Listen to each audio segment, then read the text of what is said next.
이 시대에 기쁨이 있습니까? 없습니까? 여러분 어떻게 생각합니까? 기쁨이 있나요? 그렇습니다. 가면 갈수록 기쁨이 없어지는 것 같아요. 세월이 가면 갈수록, 시대의 풍조가 바뀌면 바뀔수록, 생활이 풍요로워지면 풍요로워질수록, 문명이 발달하면 발달할수록 이상하게 기쁨이 점점 더 사라져가는 것 같습니다. 이거 웬만큼 입증된 사실입니다. 재미있는 통계가 있거든요. 지금 이 시대를 살아가는 사람들이 3, 40년, 4, 50년 전 사람들에 비해서 웃는 횟수가 3분의 1로 줄어버렸다는 거예요. 최근에 와서는 그 현상이 너무 심각합니다. 우한 코로나 바이러스의 팬데믹, 플랜데믹이요. 세계적인 통제, 백신 패스, 전염병에 대한 집단적인 공포, 감염 매개체로 자기가 낙인 찍힐까 봐 전전긍긍하는 어떤 두려움이요. 극단적인 몸조심이요. 마스크 쓰기, 거리 두기, 모임 금지, 여행 금지, 이런저런 부작용에 대한 참담한 소식들 말이죠. 그럼에도 불구하고 이게 막 끝날 기미가 인간적으로는 안 보이니까 우리 신자에게 있어서는 더더욱 그렇지요. 적그리스도의 출현에 대한 두려움이 우리에게 있는 거잖아요. 교회 다니는 불신자들 말고 진짜 신자들 말이죠. 하나님 말씀 진짜로 믿는 신자들에게는 적그리스도의 출현에 대한 두려움이 있는 거잖아요. 대환란에 대한 두려움이 있는 거잖아요. 기독교 박해에 대한 두려움이 있잖아요. 성경 말씀 그대로 되어져가는 시대적 현상들에 대한 두려움이 우리에게 있는 거 아닙니까? 짐승의 표에 대한 두려움도 있는 거잖아요. 점점 더 패역한 시대가 돼갑니다. 그거로 치닫고 있습니다. 사탄이 최후의 몸부림을 위한 발악을 하고 있습니다. 여러분, 불신자들에게는 참된 기쁨이 없는 게 당연하잖아요. 그들에게도 물론 일시적인 기쁨이 있긴 있습니다. 근데 그들의 기쁨은 결코 오래가지 못하는 기쁨이죠. 불신자들은 그렇다 치고 신자들은 어떻습니까? 신자들은 이런 상황 속에서도 영적 기쁨을 날마다 누리며 살고 있을까요? 여러분, 마지막 때니까 힘든 것도 있지만 마지막 때니까 도리어 소망이 더 넘치는 거 아니에요? 주님이 가깝잖아요. 그날이 가깝잖아요. 고통 끝 행복 시작의 그날이 가깝지 않습니까? 그러므로 시대적인 상황이 안 좋으면 안 좋을수록 영적으로 더 살아나야 되는 거 아니냐 얘기예요. 우리 신자들의 삶에 축제가 있을까요? 신자들의 가정은 잔치집일까요? 두근거리는 마음으로 설레는 마음으로 주님의 약속을 기대하고 소망하며 살고 있나요? 안타깝게 그렇지는 않은 것 같아요. 물론 그럴 만도 합니다. 예배를 제대로 못 드리고 막 그랬으니까요. 교회적으로 신앙적으로 영적으로 막 족쇄가 채워진 상황이니까요. 하지만 그렇다고 우리 주님이 어디 가셨습니까? 아니요. 우리 주님 도리어 더 가깝습니다. 주님의 약속이 취소됐나요? 아니요. 그 약속이 더 확실해졌습니다. 우리 소망이 흐릿해졌나요? 아니요. 더 뚜렷해졌어요. 우리 소망이 더 분명해졌습니다. 그렇다면 우리에게 기쁨이 없고 생기가 없고 활력이 없는 거 비정상이죠. 우리 얼굴에 그늘이 짙게 드리워진 거 이거 비정상이죠. 우리 삶이 무겁고 심각하고 힘겨운 거 이거 비정상입니다. 누구 때문일까요? 무엇 때문일까요? 우리가 제대로 알고 그거 대적하기 원합니다. 오늘 본문에는 우리가 다 읽지는 않았습니다만 여러분이 너무 잘 알고 있는 본문이에요. 다윗 왕이 하나님의 법궤를 찾아가지고 예루살렘으로 돌아오는 중에 너무 기뻐가지고 막 덩실덩실 춤을 추는 장면이 나오는 건데요. 이 정말 역사상 가장 훌륭했던 어떤 사람의 가장 큰 기쁨이 오늘 본문에 등장하는 거죠. 이 사람의 기쁨이 오늘 원자탄처럼 폭발했습니다. 이 사람이 이 원자탄같이 폭발한 기쁨이 오늘 이 시간 여러분의 기쁨이 되기 바랍니다. 금년 한 해 우리의 기쁨이 되기 원해요. 평생의 기쁨이 되기를 소원합니다. 우리 인간의 마음속에는 마음의 강물이 흐르는 것 같아요. 그걸 막아놓으면 뚝 떠 있는 것 같아요. 마음의 강물은 평소에는 고요히 흘러가다가 어떤 계기를 만나게 되면 마치 제방이 터지는 것처럼 폭발하기도 합니다. 이런 경우는 두 가지가 있습니다. 첫 번째 경우는 마귀가 터뜨리는 경우인데요. 그럴 때 사람은 분노에 사로잡혀가지고 평소와는 전혀 다른 사람이 되어버리고 마는 거죠. 그런 경우가 없게 되기 바랍니다. 두 번째 경우는 하나님께서 터뜨리신 경우예요. 그럴 때 사람은 천국의 기쁨에 사로잡히게 되는 거예요. 오늘의 다윗은 바로 그 두 번째 경우였습니다. 다윗의 기쁨이 터진 이유가 뭐였습니까? 하나님의 궤 때문에 그래요. 하나님의 궤는 법궤라고도 합니다. 하나님의 궤는 언약궤라고도 합니다. 하나님의 궤, 하나님의 법궤, 하나님의 언약궤는 세 가지가 들어있었는데요. 십계명을 새긴 두 돌판, 만나를 담은 항아리, 그리고 아론의 쌍난 지팡이 세 가지가 들어있었습니다. 이 법궤는 뭘 상징하는 걸까요? 아직 예수님을 만나지 못했던 구약시대 사람들이 하나님과 연결되는 통로를 상징합니다. 법궤는 하나님의 임재의 상징이에요. 하나님이 그들과 함께 계시다는, 하나님의 백성들과 함께 계시다는 증거입니다. 예표입니다. 따라서 구약 시대에는 법궤가 성소의 핵심에, 다시 말해 지성소에 있었던 거죠. 오늘 본문 사건이 있기 전에 다윗은 수도를 정했습니다. 어디로 정했나요? 예루살렘으로 정했습니다. 나라가 이제 안정기에 접어듭니다. 근데 하나님의 교회는 아직도 시골 구석에 있는 거예요. 신실한 하나님의 사람 다윗은 마음이 영 불편했습니다. 나는 여기 좋은 데 있는데 하나님의 교회가 아직도 시골에 있다니.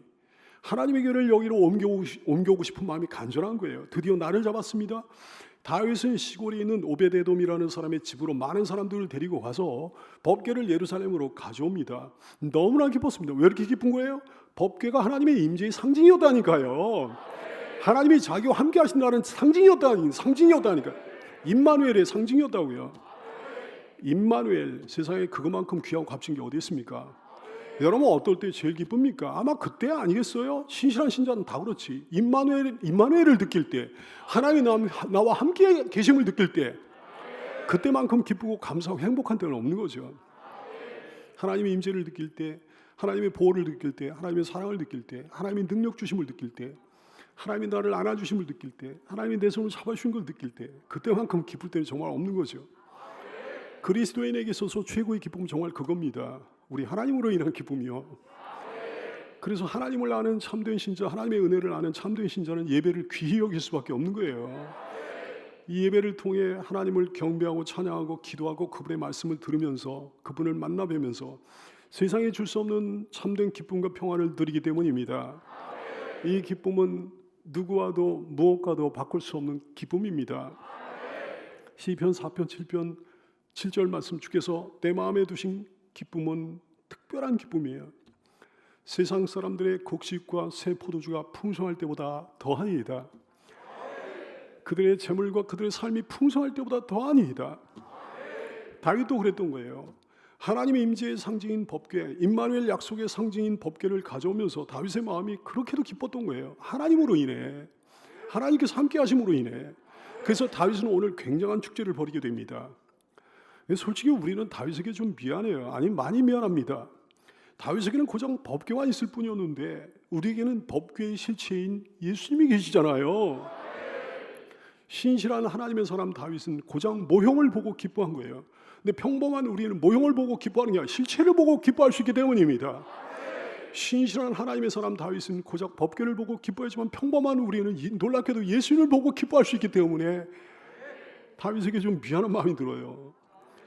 다윗에게 하나님께서 함께 하신다는 증거가 뭡니까? 하나님이 자기와 함께 하신다는 증거가 법궤였어요. 근데 우리 하나님이 나와 함께 하신다는 증거가 뭐예요? 예수 그리스도입니다. 모형이 뭐예요? 법궤. 실체는 뭐예요? 예수 그리스도예요. 다윗의 법궤가 우리에게는 예수 그리스도입니다. 이건 놀라운 일이잖아요. 기막힌 일이잖아요. 여러분, 천하의 다윗이 영적 비밀을 많이 합니까? 우리가 많이 합니까? 놀랍게도 우리가 많이 합니다. 우리가 다윗 그분보다도 하늘의 비밀과 영적 비밀을 더 많이 한다 이게요. 그는 모형을 보고 우리는 실체를 보기 때문입니다. 그는 그림자를 받고 우리는 실체를 받기 때문입니다. 예수님은 우리의 무겁고 더러운 모든 죄값을 대신 치러주심으로 우리를 죄 없게 해주셨습니다. 그분은 우리 대신 죽어주심으로 우리를 하나님 자녀 되게 해주셨습니다. 그분은 우리에게 하나님이 함께 하시는 상징이에요. 임마누엘의 상징입니다. 하나님이 어디 계셔? 눈에 안 보여서 잘 못 믿겠는데 그러다가도 예수님을 보면 그 말이 쏙 들어가는 거지. 하나님이 나를 어떻게 사랑하신다는 거지? 하나님 사랑 잘 모르겠는데 그러다가도 예수님을 보면 그 말이 쏙 들어가는 거죠. 법궤는 당시에 아무나 만질 수 없었습니다. 법궤는 아무나 운반할 수도 없었습니다. 법궤는 심지어 아무나 함부로 볼 수도 없었습니다. 법궤는 너무너무 좋은 것이긴 하지만 동시에 엄청나게 엄한 거였습니다. 그런데 우리 예수님은요, 당신을 믿고 따르고 의지하고 찾는 모든 사람에게 주님이 되어 주십니다. 당신을 찾는 모든 사람을 만나 주십니다. 어떤 사람이라도 그분께 나갈 수 있습니다. 어떤 죄인이라도 그분을 통해 하나님을 만날 수 있습니다. 실로 사랑의 법궤요 자비의 법궤인 우리 예수님이시죠. 그러니 법궤와 예수 그리스도 어느 쪽이 더 낫습니까? 얘기할 것도 없는 거죠. 영적인 비밀, 하늘의 비밀을 더 많이 알고 더 많이 받은 자는 분명히 다윗이 아니에요. 우리입니다. 바로 납니다. 복을 더 많이 받은 자도 바로 납니다. 법궤 때문에 다윗이 그렇게 기뻐했다면 예수님으로 인해 나는 정말로 기뻐해야 되는 거죠. 근데도 우리는 왜 그렇습니까? 다윗은 법궤를 보면서도 그렇게나 기뻐했는데 우리는 예수님을 보면서도 우울해하고 막 그러는 거예요. 법궤로 인한 다윗의 기쁨이 이만큼 큰데 비해서 예수님으로 인한 우리 기쁨은 이만큼에 불과한 거예요. 물론 늘 그렇게 하겠습니까? 우리도 성령으로 충만케만 하면 다윗 못지않은 기쁨을 누리고 그러는 거죠. 캠벨 몰간이 이런 얘기를 했습니다. 이런 얘기를 들려줬어요. 주님을 영접한 후에 언제나 막 싱글벙글 웃으며 살게 된 한 젊은 자매에 대한 이야기예요. 어떤 중년 부인이 어느 날 플랫폼에서 열차를 기다리고 있었습니다. 젊은 여자가 옆에 서 있는데 그 입가에 한순간도 빠짐없이 행복한 미소가 감돌고 있었던 거예요. 지켜보던 이 부인이 궁금증을 못 참고 젊은 자매에게 물어봅니다. 실례지만 당신은 뭐 때문에 그렇게 행복한가요? 젊은 여자는 예수님으로 인한 기쁨에 대해 막 설명을 해줬어요. 젊은 자매의 이 간증은 부인으로 하여금 그 즉시 예수님을 구주로 영접하도록 해줬습니다. 신자가 성령으로 충만할 때, 신자가 정말 주님을 사랑할 때 그 얼굴은 자연히 영혼 깊숙이 있는 기쁨을 나타내 주는 법이에요. 모세가 시내산에서 하나님을 만나고 내려왔을 때 그의 얼굴은 거룩한 광채를 발했습니다. 스데반은 돌에 맞아 순교하는 순간에도 거룩한 광채와 기쁨으로 그 얼굴이 빛났습니다. 우리에게는요, 진짜 신자에게는 가슴속 깊이에 기쁨이 있어요. 행복이 있어요. 치열한 삶 속에서 잊고 지내다가도 조금만 생각해보면 가슴이 벅차오르는 거지. 이런저런 일들 때문에 시무룩하다가도 주님만 생각하면 감동이 또 밀려오는 거지. 아무 생각 없이 지내다가도 주님만 생각하면, 주님 은혜를 생각하면, 주님의 구원을 생각하면 괜히 져가지고 웃음이 나오고 그러는 거죠. 사랑하는 여러분, 이 종과 여러분에게 그리스도가 계십니다. 놀랍지 않나요? 다른 게 아무것도 없어도, 그래서 신세한탄이 절로 나오는 상황이라도, 이런 어두운 시대 속에서 한숨이 절로 나오는 상황, 분노가 일어나는 막 그런 상황이라도 가만히 생각해 보면 내게 주님이 계시니, 주님의 놀라운 선물이 있으니 그걸 다시 한번 깨닫기만 하면 기뻐지는 거예요. 다윗이 법궤 때문에 그렇게 기뻐했다면 우리는 예수님 때문에 만 배는 더 기뻐해야 되는 줄 압니다. 여러분 안에 있는 기쁨과 행복을 지금 당장 꺼내기 바랍니다. 우리 건망증이 참 심해요. 여기 있는 목사도 안 좋은 상황에 처해 보니까 그랬습니다. 웃음이 사라지고 기쁨도 사라지고 막 그러는 거예요. 근데 자리에 누워가지고 가만히 생각해 보니까 예수님이 계시는 거예요. 그분이 계시는 거예요. 그분은 늘 계십니다. 상황이 좋을 때나 안 좋을 때나 내게서 떠나지 않고 늘 계십니다. 시대적인 상황이 좋을 때나 안 좋을 때나 늘 계십니다. 그러므로 항상 기뻐하라는 거예요. 다른 조건이 없어도 예수님 때문에 기뻐하라는 거죠. 여러분 솔직히 맨날 기쁘지는 않죠? 가만히 관찰해 보면 그리스도인들도 기쁠 때보다는 짜증나고 괴로울 때가 더 많은 것 같아요. 이해합니다. 신자의 기쁨을 억누르고 있는 세력이 있기 때문입니다. 그러나 언제까지 그 세력에게 억눌려야 되겠습니까? 언제까지 그 악한 영들에게 기쁨을 빼앗겨야 되겠습니까? 안 됩니다. 사랑하는 여러분, 기쁨도 싸움이에요. 기쁨도 전쟁이에요. 기쁨을 누르려고 하는 세력과 기쁨을 빼앗아가려고 하는 세력과의 전쟁입니다. 악한 영은 당시에 아내 미갈을 통해 다윗의 기쁨을 빼앗아가려고 했어요. 악한 영은 오늘도 어떤 사람을 통해 어떤 사건들을 통해 여러분에게서 기쁨을 빼앗고자 할 겁니다. 다윗은 미갈을 야단쳤습니다. 사실은 미갈 배후에는 악한 영을 야단친 거지. 여러분도 악한 영을 야단쳐야 됩니다. 네가 감히 내게서 하나님께서 내게 주신 영적 기쁨을 빼앗아가려고 그러느냐? 악한 영을 통해 호통치는 여러분 되기 바래요. 참 표정이 말해줍니다. 예수 그리스도 그분으로 인한 기쁨을 가진 사람은 표정이 확실히 달라요. 물론 악한 영에게 지배당하고 있는 사람도 그 표정이 다릅니다. 표정으로 고스란히 나타납니다. 나는 그전에 철학자 모 교수를 우연히 만난 적이 있거든요. 그 사람 얼굴에 정말 지옥이 있더라고요. 그 얼굴에 처참한 지옥이 그대로 조각이 되어 있더라고. 내가 죽어서 갈 곳이 바로 이런 곳이요 라는 것을 표현하고 살더라고요. 언젠가 한 번은 내가 어떤 교회를 다니는 모 장로를 만났는데 그 사람 얼굴에도 지옥이 있더라고. 속일 수 없습니다. 절대 못 속입니다. 대단한 배우가 아닌 이상 자기 속에 있는 게 예수 그리스도인지 악한 영인지 반드시 드러나기 마련이에요. 탁월한 배우가 아닌 이상 자기 안에 있는 게 천국인지 지옥인지 반드시 표현하기 마련이에요. 하기는 배우라도 24시간 연기하면서 살 수는 없는 법이죠. 언젠간 드러나는 거지. 여러분 비록 마스크를 쓰고 생활하는 시대가 됐지만 자기 표정을 자기가 아는 법이에요. 그리고 어느 정도는 드러나는 법이에요. 기쁨을 표현하고 드러내면서 사는 성도가 되기를 축원합니다. 늘 즐거울 수는 없고 일시적으로 기쁨을 빼앗길 수도 있지만 재빨리 영적 기쁨을 회복해야 되는 거예요. 다윗 같은 훌륭한 선배도 그랬습니다. 그분도 영적인 기쁨을 잃어버린 적이 있었습니다. 그러나 그분은 기쁨이 없는 자신을 발견하고는 하나님께 곧바로 매달려 기도하는 거예요. 주의 구원의 즐거움을 내게 회복시켜 주시기 원합니다. 시편 51편 12절 주의 구원의 즐거움을 내게 회복시켜 주시기 원합니다. 아무 기쁨이 없다면 마땅히 간절히 기도해야 되는 거예요. 구원의 기쁨, 즐거움, 구원의 기쁨, 구원의 즐거움, 구원의 감격을 회복시켜 주시기 원합니다. 예수님 때문에 기뻐하고 예수님 때문에 즐거워하고 예수님 때문에 웃게 하여 주시기 원합니다. 천국 때문에 기뻐하고 즐거워하고 웃게 하여 주시옵소서. 다윗은 주님이 주신 기쁨과 즐거움과 감격을 도무지 참을 수가 없었습니다. 다윗은 정성껏 하나님께 제사를 드리고 나서 법궤를 운반하며 들어갑니다. 너무 기뻐 덩실덩실 춤을 췄어요. 성으로 들어갈 때까지 이 춤이 계속해서 이어집니다. 너무 기쁘면 사람은요 몸으로 표현하게 되는 거예요. 너무 기쁘면 그것이 표정으로 드러나다 못해 몸으로 반드시 드러나게 되는 거예요. 그래서 우리나라 축구 경기 보다가 우리나라가 한 골 넣거나 자기가 응원하는 팀이 뭐 잘 되잖아요. 그러면 일어나지 않을 수가 없는 거예요.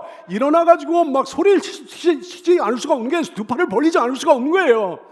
탄성을 지르지 않을 수가 없는 거예요.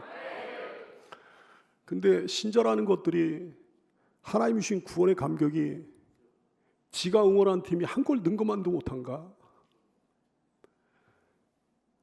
지가 응원한 팀이 뭐 점수를 획득을 했어. 그것만도 못한가? 하나님이 주신 구원의 감격이 주님이 주신 구원의 기쁨이 어이가 없는 거죠. 어이가 없는 거죠. 다윗의 이 춤은 보통 사람들이 기쁠 때 추는 춤과는 차원이 다른 춤이에요. 사이키 조명 아래서 귀청 찢는 음악에 맞춰 추는 춤과는 근본이 다른 춤이에요. 사실 그건 춤도 아니에요. 반쯤 미쳐 돌아가는 거죠. 처음으로 영적인 춤, 다윗과 같은 춤, 아름답고 멋있고 자연스러운 춤, 추면 출수록 더 행복해지는 춤, 행복해서 추게 되는 춤은 오직 하나밖에 없습니다. 예수님 때문에 기뻐 추는 춤이요, 구원의 감격으로 기뻐 추는 춤이요. 우리 교회 예배 때는 이런 춤이 있었습니다. 다시금 모든 것이 회복되어 이 춤이 회복되기를 소원합니다. 아니, 제대로 뜨거워지고 제대로 타오르기 원합니다. 불신자들은 그리스도인의 춤을 절대 이해하지 못합니다. 따라할 수 없습니다. 교회를 안 다니는 사람 말할 것도 없고 교회 다니는 불신자들도 그리스도인의 춤을 이해하지 못해요. 따라할 수 없어요. 다른 춤을 아무리 잘 춰도, 세상 춤에는 아무리 도사라도, 나이트클럽에서는 아무리 미쳐날 때도 그리스도인의 춤은 따라할 수가 없습니다. 밝은 데서 맑은 정신으로 주님을 찬양하는 춤이기 때문입니다. 주님의 자녀들이 기뻐서 추는 영적인 춤이기 때문입니다. 쑥스러워서 못해요. 창피해서, 남사스러워서 그들은 도저히 못합니다. 아니, 어떻게 맨정신으로 저렇게 춤을 추지? 어떻게 술도 안 먹고 춤을 추지? 그들은 의아해하는 거예요. 그들이 어떻게 알겠습니까? 우리도 취해서 추는 춤이라는 걸 그들이 어떻게 알겠습니까? 술에 취한 것이 아니고 성령에 취한 거죠. 술에 취한 것이 아니고 기쁨에 취한 거죠. 다윗이 벌인 축제는 온 이스라엘의 축제였습니다. 왕이 앞장서니까 온 이스라엘 사람들이 다 참여했어요. 악기까지 동원해서 즐거이 찬송합니다. 사무엘하 6장 12절, 다윗이 가서 하나님의 궤를 기쁨으로 메고 오베데돔의 집에서 다윗 성으로 올라가서 그랬어요. 14절 말씀, 다윗이 여호와 앞에서 힘을 다하여 춤을 추는데 그때 다윗이 배에 에봇을 입었더라. 그 에봇이 흘러나가는지 흘러내려가는지도 모르고 그냥 힘을 다하여 춤을 췄어요. 15절 말씀, 다윗과 온 이스라엘 족속이 즐거이 환호하며 나팔을 불고 여호와의 궤를 메워왔다 그랬어요. 온 이스라엘 족속이 다 함께 즐거이 환호하면서 정말 신나는 광경, 아름다운 광경, 눈물 나는 감격적인 광경입니다. 그리스도인은 이 광경을 짐작할 수 있습니다. 머릿속에 그림이 쫙 그려지는 거예요. 시공을 뛰어넘어 그 축제에 함께 참여하고 싶은 마음이 막 드는 거죠. 찬양의 축제, 감사의 축제, 영적인 축제, 기쁨의 축제, 춤의 축제. 이 다음에 천국에 가면 다윗과 함께 어우러져가지고 기쁨의 이 춤을 추고 싶어요. 생각만 해도 행복하잖아요. 이게 바로 복음입니다. 복음에는 축제가 있고 행복이 있는 거예요. 기쁨이 있는 거예요. 복음은 굿뉴스에 근본적으로 사람을 기쁘게 하는 거예요. 개인적으로도 기쁘게 하고 모임도 기쁘게 하고 흩어져도 사람을 기쁘게 하는 거예요. 때로는 기쁨을 참을 수 없을 정도가 되는 거예요. 아무리 억제를 하려고 해도 억제할 수가 없을 정도가 되는 거예요. 근데 오늘 성경은 또 다른 유형의 한 사람을 특별히 소개하고 있습니다. 누군가요? 다윗의 아내, 다윗의 첫째 아내 미갈입니다. 미갈은 창문을 열고 법궤가 왕궁 옆으로 지나가는 걸 봤습니다. 보니까 법궤 앞에서 자기 남편 다윗 왕이 백성들과 어울려 춤을 추는데 속옷이 다 드러날 정도로 춤을 추며 어쩔 줄 몰라 하고 있는 거예요. 미갈이 보기에는 한마디로 채통 없는 사람 같아, 채신머리 없는 사람같이 여겨졌어요. 미갈은 자기 남편의 그 모습을 보고 어떻게 생각합니까? 사무엘하 6장 16절 말씀 증언합니다. 사울의 딸 미갈이 창으로 내다보다가 다윗 왕이 여호와 앞에서 뛰놀며 춤추는 것을 보고 심중에 자기 남편을 업신여겼다 그랬어요. 이 여자는 모든 사람이 기뻐 뛰노는 축제 때 혼자 팔짱 끼며 구경하고 있는 거예요. 그리고 드디어 남편이 들어오자 이렇게 찬물을 끼얹습니다. 당신은 계집종에게도 수치를 당한 사람이군요. 사무엘하 6장 20절 다윗이 자기 가족에게 축복하러 돌아오매 사울의 딸 미갈이 나와서 다윗을 맞으며 이르되 이스라엘 왕이 오늘 어떻게 영화로우신지 비꼬는 거예요. 방탕한 자가 염치 없이 자기 몸을 드러내는 것처럼 오늘 그의 신복의 계집종의 눈앞에서 몸을 드러내셨도다. 여러분 보세요. 두 종류의 사람을 보라고요. 둘 다 하나님의 백성이에요. 둘 다 하나님 아는 사람들이에요. 둘 다 하나님께 제사 지내는 사람들이에요. 근데 한 사람은 어쩔 줄 모르고 춤을 추는데 한 사람은 그거 보며 비웃고 업신여깁니다. 한 사람의 마음은 뜨겁고 불타오르는데 한 사람의 마음은 뱀처럼 차갑고 냉랭합니다. 오늘날 교회 안에도 언제든지 교회 안에도 똑같이 일어나는 현상이에요. 어떤 사람은 은혜에 넘치는데 어떤 사람은 냉소적이지. 어떤 사람은 축제에 함께 참여하는데 어떤 사람은 냉랭한 마음으로 팔짱 끼고 구경하고 있는 거죠. 여러분 어느 쪽입니까? 다윗입니까? 미갈입니까? 미갈이라고 늘 남편을 없이 여겼겠어요? 아니요. 좋아했습니다. 엄청 좋아했습니다. 사랑했다고 성경은 증언하고 있어요. 사무엘상 18장 20절 사울의 딸 미갈이 다윗을 사랑하며 어떤 사람이 그 아버지 미갈의 아버지 사울에게 알렸다 그랬어요. 미갈은 남편의 어떤 모습을 그렇게 사랑했을까요? 어떤 모습을 그렇게 좋아했을까요? 군복을 입고 말이 앉아 호령을 하는 용사 다윗의 모습을 그렇게 좋아했을 거예요. 수많은 군대를 거느리고 싸움터에 나가 이기는 영웅 다윗을 좋아했을 거예요. 사람들의 환호를 받으며 갑옷을 입은 채 개선하는 장군 다윗을 좋아했을 거라고. 왕관을 입고 왕관을 쓰고 군림하는 임금 다윗을 좋아했을 거라. 그러나 미갈은 하나님 앞에서 어린애처럼 된 다윗은 싫어했습니다. 하나님을 경배하며 어린애같이 춤추며 뛰노는 다윗은 경멸했어요. 하나님 앞에 자기를 낮춰 평범한 옷을 입은 남편은 멸시했어요. 하나님을 기뻐하며 예배드리는 다윗 모든 체면을 다 내려놓고 춤추며 찬송하는 남편은 멸시했어요. 참으로 오늘날의 교회 안에도 이런 사람들 정말 많잖아요. 그 지위나 그 배경이나 그 외모가 뛰어난 사람은 정신없이 좋아해. 근데 하나님 앞에서 어린애 같고 진실하고 겸손한 사람 우습게 여기는 사람들 많잖아요. 여러분 자유케 하는 신앙이 아니고 억누르는 신앙을 가진 사람들 진짜 많습니다. 이건 신앙이 아닌데 다른 사람을 향해 다른 사람의 신앙을 향해 판단의 화살을 겨누고 쏘는 사람들 정말 많아요. 미갈 같은 사람들 말이죠. 그런 교회도 많아요. 미갈의 눈으로 볼 때 다윗의 신앙은 비정상적인 신앙으로 보였던 거지. 비정상의 눈으로 보면요 정상이 비정상으로 보입니다. 병든 눈으로 보면 건강한 사람이 병든 것 같이 보입니다. 일그러진 눈동자로 보잖아요. 일그러진 눈으로 보면 멀쩡한 사람이 삐뚤어진 모습으로 보인다고요. 마리아가 옥합을 깨뜨려 주님께 향유를 부어드렸을 때 가룟 유다가 뭐라고 그랬어요? 아이고 아까운 돈을 왜 허비하나. 아까운 돈을 왜 허비해. 그 돈이면 가난한 이웃을 많이 도울 수 있을 텐데 있다는 얘기예요. 말인즉슨 너무 그럴듯한데 그러나 그 말은 독사의 간교한 혀 같은 말에 불과했습니다. 아니 왜 저런 식으로 믿지? 저런 신앙 좀 이상하잖아. 좀 지나친 거 아니야? 예배를 왜 이렇게 드려? 왜 뭐 손들고 찬양해? 왜 춤추며 찬양해? 뭐 손들고 아멘해? 왜 이렇게 시끄럽게 아멘해? 느헤미야 8장 6절 성경은 그들에게 하나님의 말씀이 아닌 거예요. 그들은 하나님의 말씀과 상관없는 자들인 거예요. 느헤미야 8장 6절 말씀 뭐라고 그랬습니까? 에스라가 위대하신 하나님의 여호와를 송축하며 모든 백성이 손을 들고 아멘 아멘 하고 응답하고 몸을 굽혀 얼굴을 땅에 대고 여호와께 경배했다 그랬어요. 이런 모습이 그들에게는 이해가 안 되는 거지. 이상하게 여기는 그 사람이 이상한 거예요. 한나가 간절히 하나님께 기도하고 있을 때 제사장 엘리는요 한나가 술에 취한 줄 알았다고. 성령 충만한 초대교회 성도들은 술 취한 사람으로 오해받았습니다. 혹은 미친 사람으로 오해받았습니다. 사도행전 2장 13절 말씀 또 어떤 이들은 성령에 취한 초대교회 성도들 보며 조롱하며 이르되 그들이 새술에 취하였다 그러면서 조롱했다고요. 그러나 어쩌겠습니까? 술 취한 사람으로 오해받든지 미친 사람으로 오해받든지 주책 없는 사람으로 오해받든지 기쁨이 폭발하는데 어쩌겠습니까? 불같은 감기에 치솟는 걸 어쩌겠습니까? 뜨거운 열정이 끓어오는 걸 어쩌겠습니까? 생명이 없는 사람은요, 참된 생명이 없는 사람은 하나님이 기뻐하신 열심과 열정을 광신으로 매도합니다. 가짜는 이성을 가지고 알량한 이성을 가지고 바른 신앙을 정죄합니다. 고린도전서 2장 14절 육에 속한 사람은 하나님의 성령의 일들을 받지 아니하나니 이는 그것들이 그에게는 어리석게 보이며 또 그는 그들을 알 수는 없나니 그러한 일은 영적으로 분별되기 때문이라 그러셨어요.